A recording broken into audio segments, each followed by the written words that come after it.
I would now like to invite Mr. Gill from the third-party opposition and the minister to speak for the next 20 minutes. Mr. Gill, are you wanting to combine your time with the minister? Sure. Go ahead, please. Good morning, and thank you, Minister, for being here. And as you know that I served on AISH board 2 years, and I still have your thank you letter for serving on the AISH board and Alberta Works. And AISH is it's a very close to my heart, that department, because on first hand I seen when people apply and how they go through the staff, the first responders, and then they get rejected. They go through the appeal process, and the staff and the appeal process, everything is, and I think everybody who works in AISH is like doing a great job. It's just like sometimes they get frustrated and the loopholes in the system, but there's nothing to blame for the staffs or the appeal boards. I think everybody's doing a great job, but I was kind of shocked when the major announcement came, and it just caught me off guard that where's the transparency in this ministry's budget when such a major announcement is made evening before budget estimates for such a significant initiative for affecting like a $1 billion program.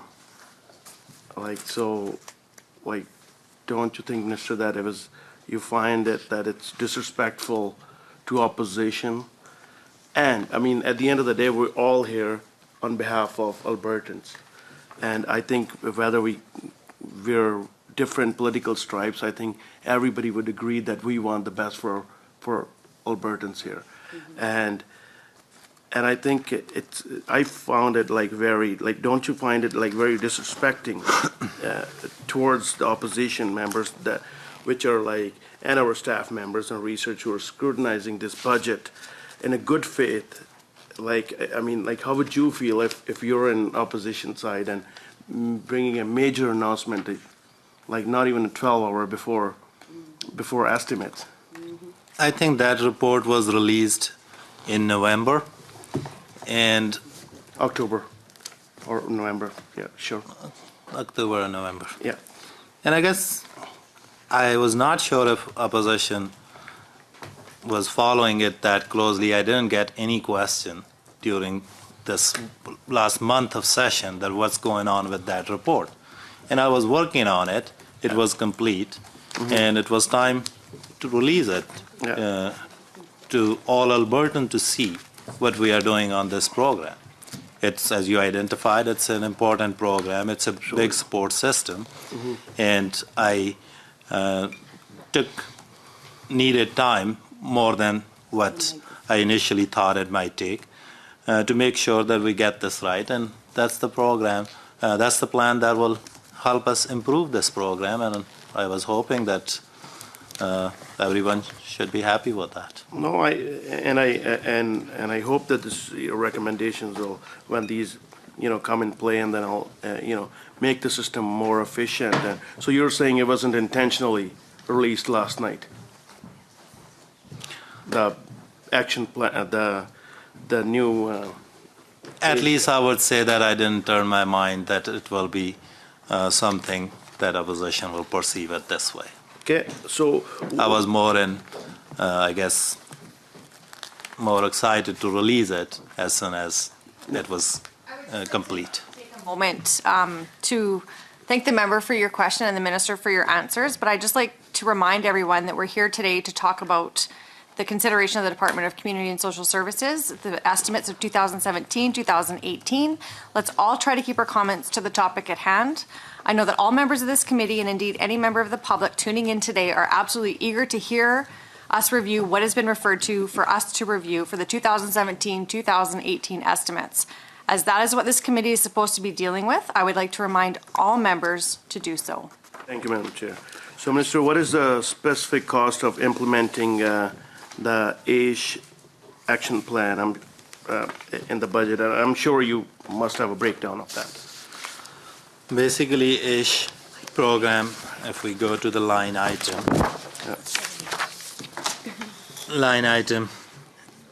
it's 3. 3.1 and 3.2, there are only two line items. Yeah.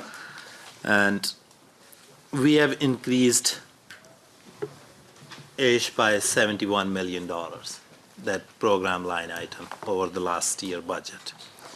And program planning and delivery, that will be the area where most improvements are being made. It was about how we process these applications.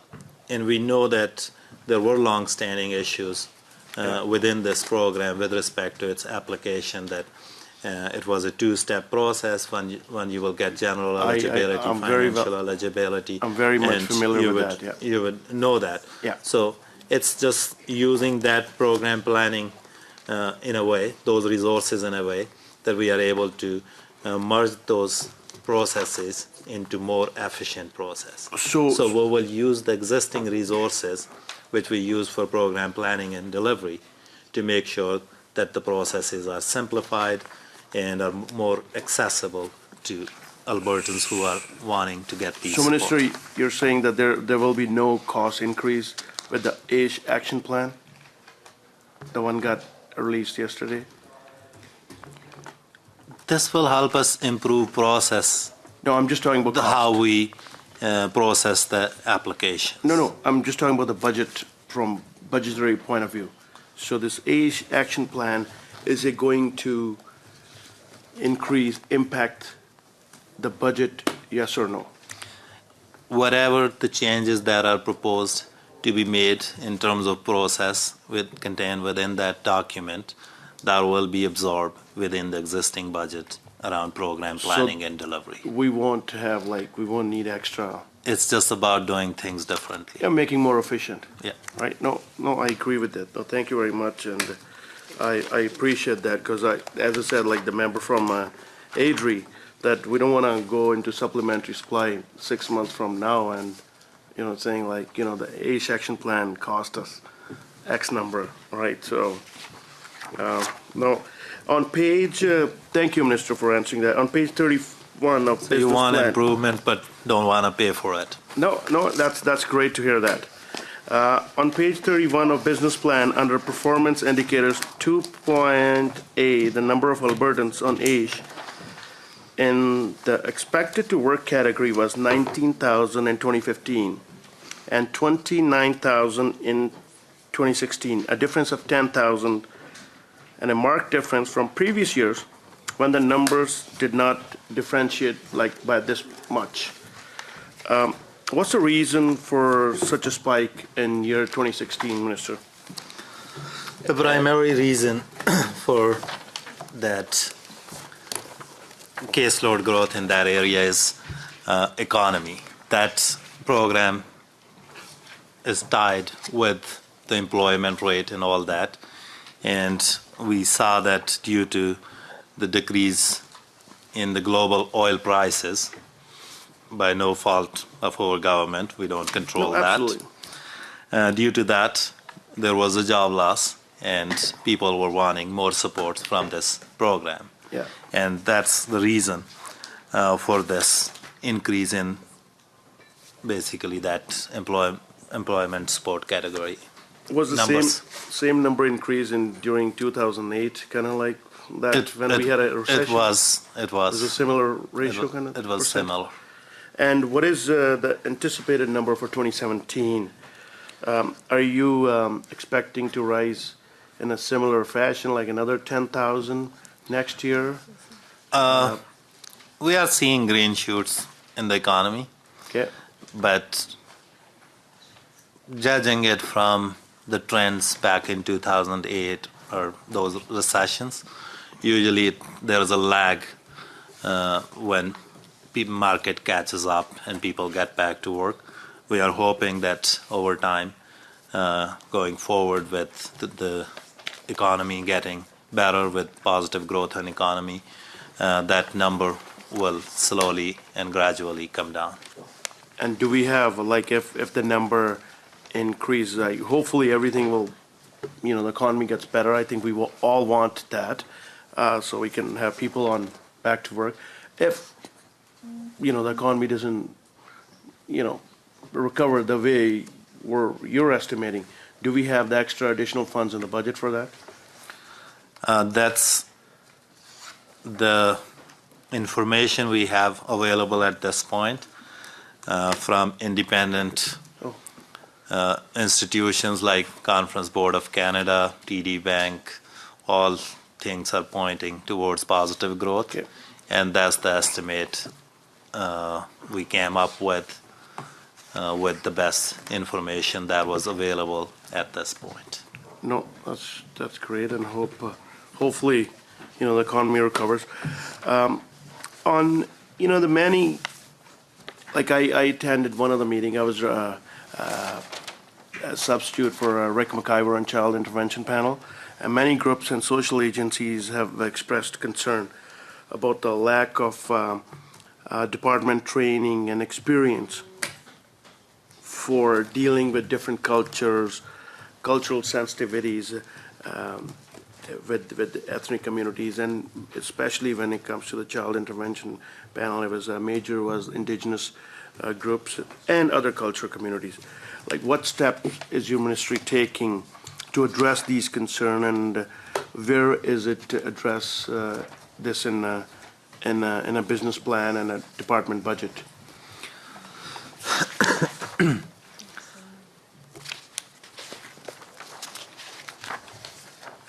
I think whenever we train our staff, we do look into those concerns, that how we are delivering those services, whether our services are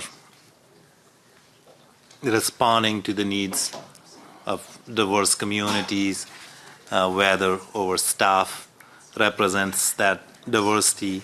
So these are the things that are always taken into account to make sure that services remain relevant. In child intervention, certainly Minister of Children's Services will be able to speak to that, but that was different where it's overrepresented by indigenous children. But here in these services, we are not facing that kind of disproportionate overrepresentation of one particular group. The thing in common to those who we are providing services is that they are going through tough times and they need government support, for instance, in employment income support program. Like, these were the people who lost their jobs. Yeah. And that was the common kind of factor, common theme. And Okay. Minister, on page 66 of government estimates under consolidation amounts between ministries, revenue shows negative $6 million from Service Alberta. Can you please explain what's going on here, like why it's negative? that line item relates to the certain contract for services that Service Alberta had in place, and when those contracts are transferred to ministry, essentially that's the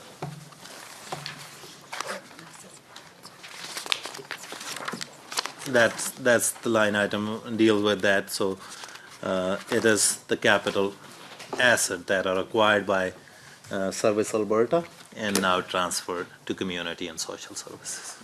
So negative means like social services owes that money to Service Alberta in this budget, or are they about to receive it? I'm not an accountant, so I would like to know more clarification on that, please.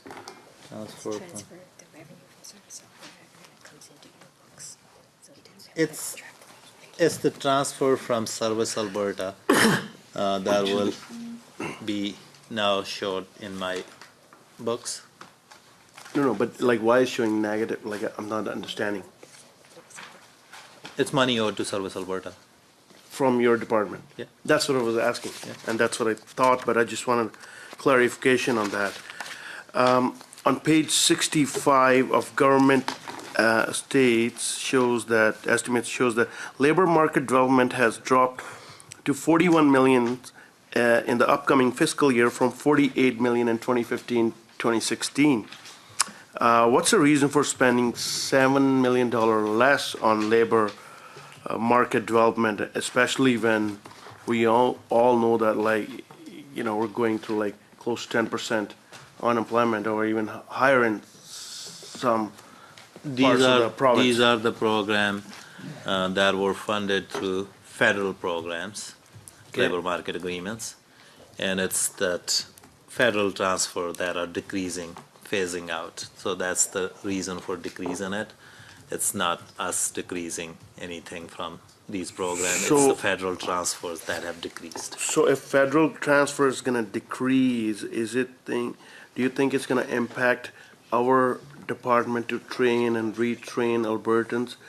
And if it's gonna impact, how we're gonna pick up a tab, how the Alberta government's planning to pick up a tab for that to No, you know, it's- come up with 7 million? That's a shortfall That has coming from. decreased within my Community and Social Services Ministry. Okay. But the program, some dollars that they have been transferred, similar amount, I believe, is transferred to Labor, Ministry of Labor. Okay, so that $7 million will eventually come from labor.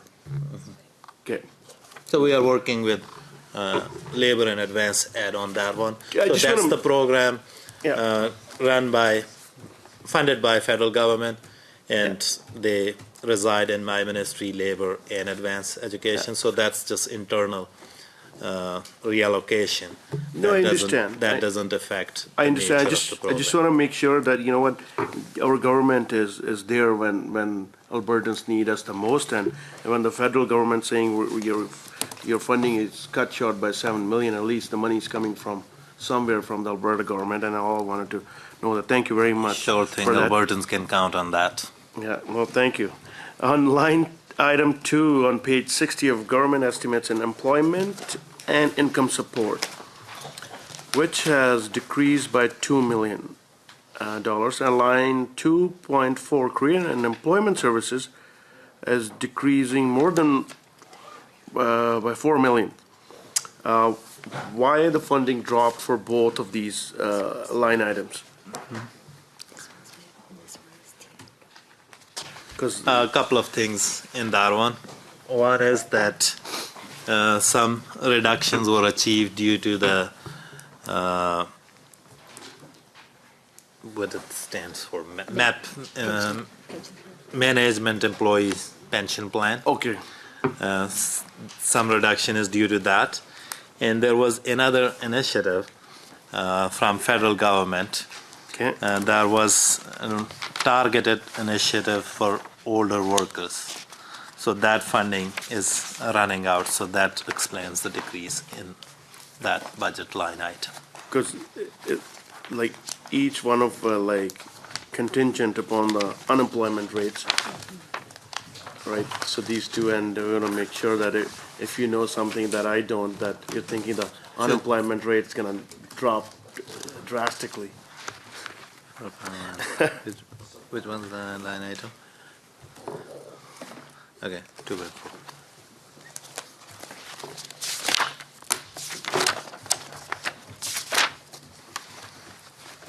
So, you want more specific numbers? That's okay, that's okay, yeah. So 1.2 million is the decrease due to Canada-Alberta Job Fund, that federal transfer. 1.2 million? Yeah, You get that? no budget over. I'm talking about these estimates compared to the budget last year. That's right. And targeted initiative that runs out on, targeted initiative for older workers runs out on March 31st, and that's 1.9 million.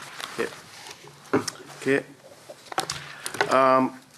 You know, the Minister, the police are reporting that family violence has spiked in these challenging economic times. How does this budget support the families and the individuals in crisis?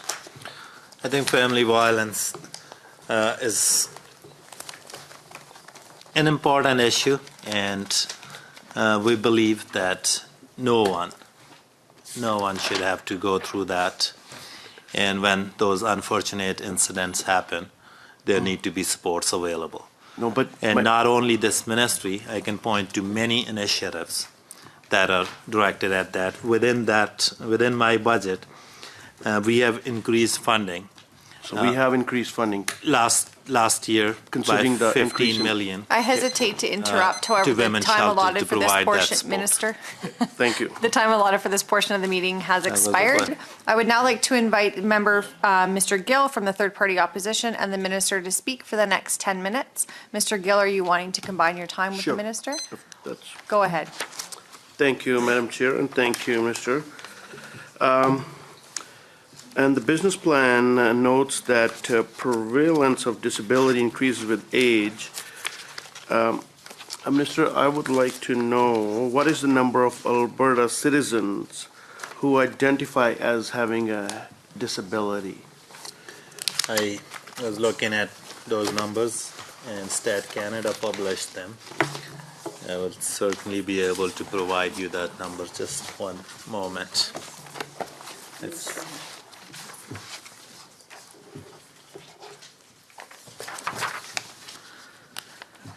So there are 2012 numbers from Stat Canada. Okay, oh, is it And- 2012? Haven't been updated? No. So I can provide you the number of the children who are on our families who are on our FSCD program, Okay. and that's around 13,400. But Stat Canada in 2012 predicted that there are 31,000 individuals 0 to 18 that are with disabilities in Alberta, but not all of them are accessing these programs. And according to 2012 numbers, there are 436,000 people above 18 who have some kind of disability. Wow. So is that number increasing as the population ages, or is it like a decline in the trend? Is it? I think that what studies suggest that more you grow older, that becomes more an issue. More so an with age, Okay. those disabilities or your abilities do deteriorate. Oh, that's fine. And what is the department doing to address this number in the long term? Like, are we increasing help? We're increasing the program. We're bringing no program. We're bringing new funding. I think a couple of ways that I can address this question. One is that we do have programs for persons with disabilities, be that AH, be that PDD. That's right. But at the same time, department is always looking for the social determinants of disabilities. So we are working with the community partners, agencies, researchers to find basically those social determinants of health that what leads to disabilities. And we do have some stats. For instance, it could be by birth, it could be related to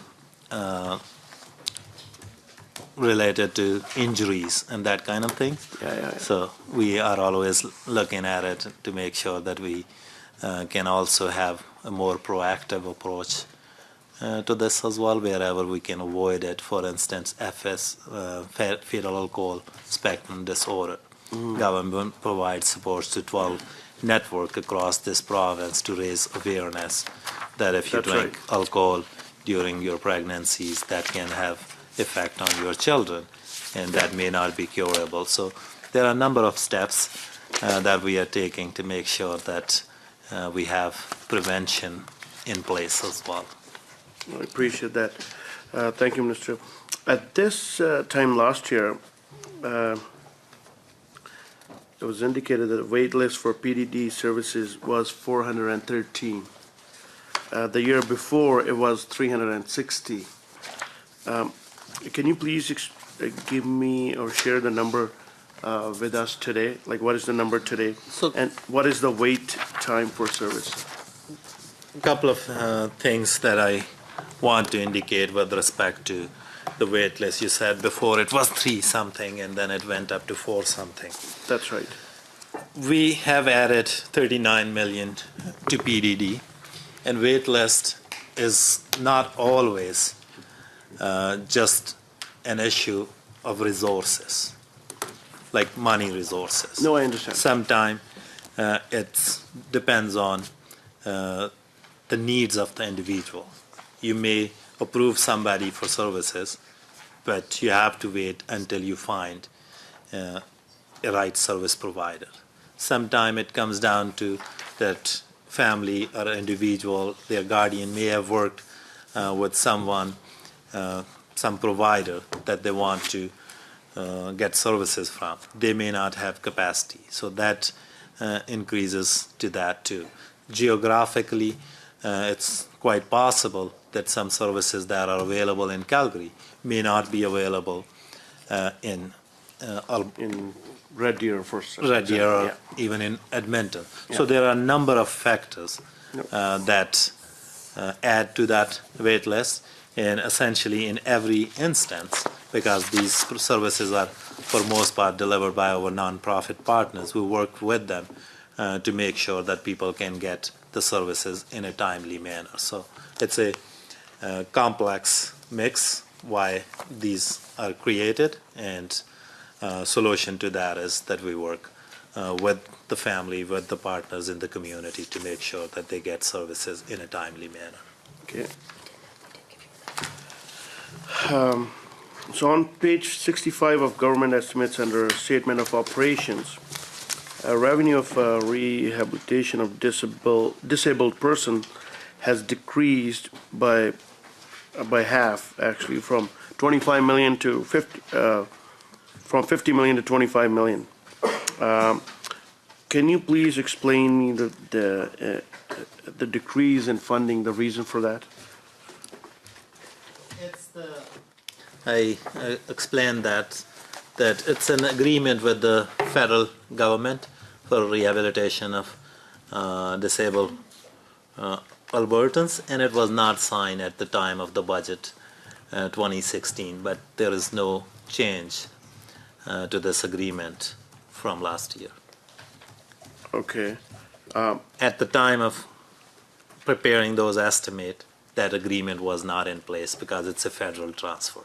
So now we Once will, it's in place, it will be shown. so on it'll the be, books. okay. Yeah. Okay, no, thank you very much. And we were talking about like fetal alcohol spectrum disorder earlier. Funding for fetal alcohol is remaining constant at 23.9 million. But if I'm not mistaken, this was the last year of 10-year strategic plan for this disorder. Is your ministry's plan to renew the existing FASD strategy, or implementing a new one? And if so, what's the timing, what's the budget, what's the scope of it? If you can please explain that. Is it last year or is it next year is the last year?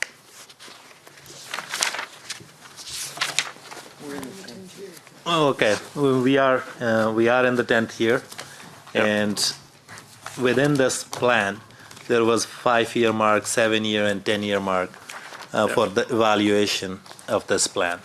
So certainly that network of supports with advancement in medical science that has helped us to address this issue, raise awareness about this issue. But decision going forward, I think it will be premature for me to speculate before seeing the 10th year evaluation. But I can assure you this much, that whatever path we take, that will be in consultation with those who have been in this area supporting and providing services to these families. So it will be a collaborative process for the benefit of all Albertans. We have like close to 24 million, 23.9.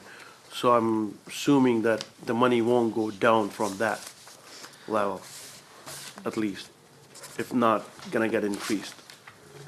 We are maintaining the funding with these networks. Okay. And I look forward to the 10th year evaluation. That will help us inform decision going forward. Okay, perfect, thank you. Performance indicator on 1.8, page 29 of the business plan notes that the performance measure to demonstrate the effectiveness of housing supports to promote stability for Albertans as at the risk of homelessness is under development. What will these performance measure actually measure?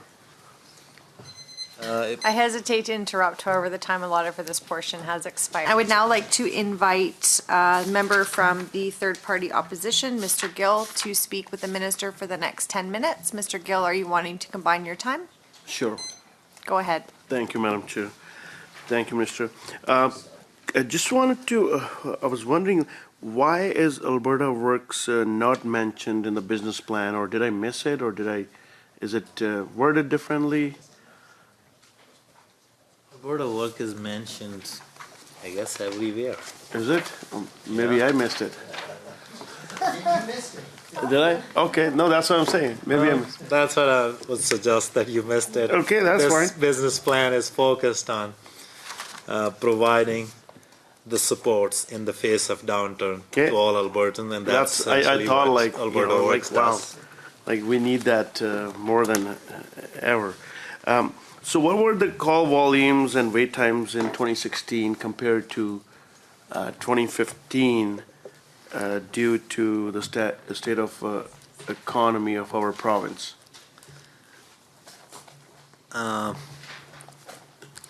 With respect to the Alberta- emergency, Yeah, Alberta Works, like total number of calls, like, I do have numbers for over 24/7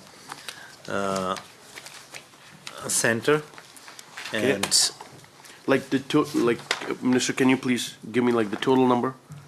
yeah, that's what I'm Okay, looking for. And before it was just extended hour service, and in the face of increasing volume, we increased it to 24/7, yeah, and it's averaging about 25,900 calls per month.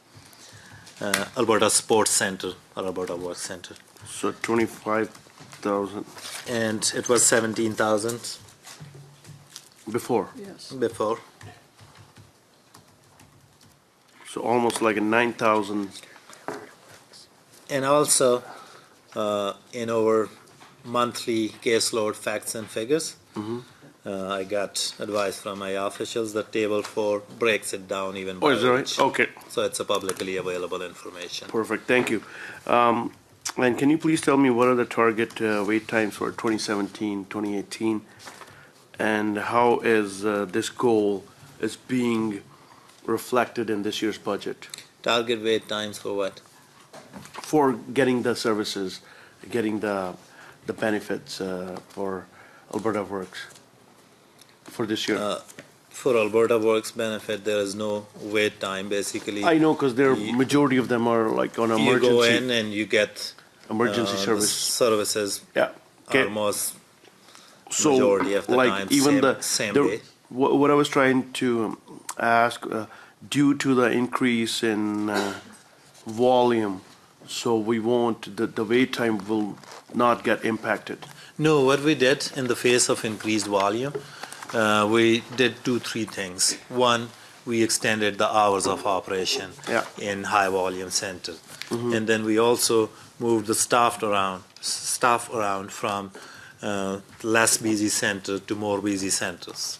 So we managed that within Move the resources around, kind of. move the resources around and made sure that people are getting the services they need. Like on a given day, for instance, on the first week, there may be higher volume, but after that, once that benefit is set up, you don't really have to visit No, on understood. a monthly basis. And can you like just give me an idea that which urban center was more busier? It was a Calgary region or Edmonton region? I think both Calgary and Edmonton. Like they were both almost the same Calgary- request? Calgary was, I guess, Bit more. Calgary saw slightly more increase than other Okay. centers, but that information is also available on that monthly Okay, report. no, that's fine. Thank you. And on page, yeah, we were talking about the homelessness, that the performance measure that actually measure these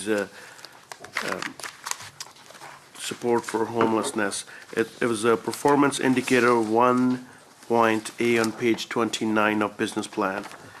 So my question was, when I ran out of time last time, what will these performance measure actually measure?